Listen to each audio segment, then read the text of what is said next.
close to beating the 12 car in qualifying, the LMP1 car. We made some gains with the car. Happy with the car. Christoph's happy with the car. Scott was really quick this morning, or this afternoon, so I think we're in good shape for the race. Scott will be driving first. He's starting the race. He did a magnificent job running many series this weekend, and he's going to be starting the race. Bushhood, he's in the middle of the race. He will be driving 2 stands, and then me, I'm going to be finishing the race.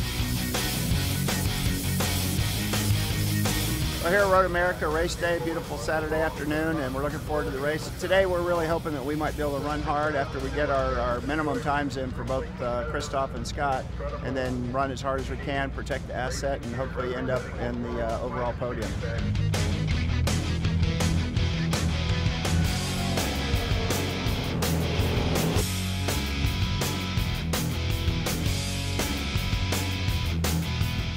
Scott did a really good first stint. We got his 20 laps out of the way, which gives him points for the race.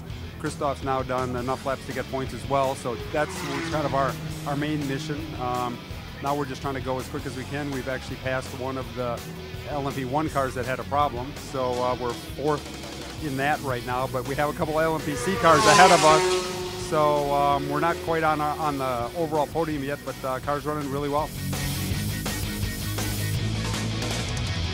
Problems today, it's because we are the only one LMP2 on the race. When there is safety car, we are not able to get a lap, so each time we have a safety car, we are losing almost, I believe, a lap.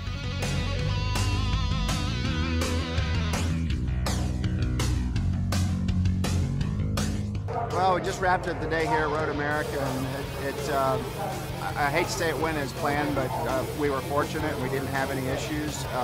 We had one stop-and-go penalty, which was not a driver's fault. It was a problem with the ECU and the engine, and it didn't quite maintain the speed. Other than that, we had no issues that caused any penalties.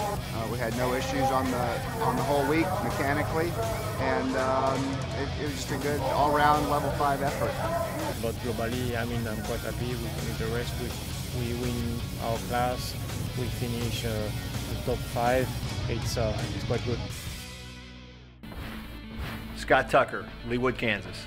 Christophe Bouchu, Paris, France. Starting from the pole, Stephen Kane, Oryx Dyson Racing in that Mazda-powered Lola on the outside, the white, yellow, and black car, and you've been very impressed with him today, Bill. It'll be interesting to see the drag race between Mazda and Aston Martin up this front straightaway. Yeah, I have. Stephen Kane has just been an absolute breath of fresh air. Now, this is going to be critical. Remember, the front row, dramatically different cars and different tires. That big Aston Martin on Michelin's, Dunlop's on Kane's. Stephen Kane looking to the inside, nothing doing in one. LMPC cars sliding through, and then the GT ranks in. Man, the battle is on already. My, what a battle we've got. Look at this, the Ferrari alongside the Corvette, trying to make a move going down it. I think they're going to let him do it. Oh, and they were rubbing there a little bit. Oliver Gavin starting in the 4 car. You know what? You knew Mello was going to be aggressive, and these guys are going to attack the BMWs. The BMWs on the Dunlop. Stephen Kane has taken the lead from the Aston Martin. It looked like the Aston used that big V12 power up the front straight. Stephen Kane has got by him. A sensational development. First lap, laying a lot on the line. There are other guys, you know, that are going to say, wait, there's 4 hours. I'm probably going to get a caution period at some point. And you know what? And that's going to be one of those things, you know, different strategies at different times. Scott Tucker in the 055, the LMP2 car. You saw working his way through the carousel, and you're right on board the 55, the BMW in the GT category. You saw Scott Tucker in the LMP2 Lola with the HPD power in the back go by, and Joey Hand's going to tuck in and get a bit of a draft off of the prototype down the front straightaway. One of the things we've been talking about, Bill, how good these BMWs look from the middle of the corner out. Go, these fellas. Right now, Jamie Mello continuing to hold down the point in GT.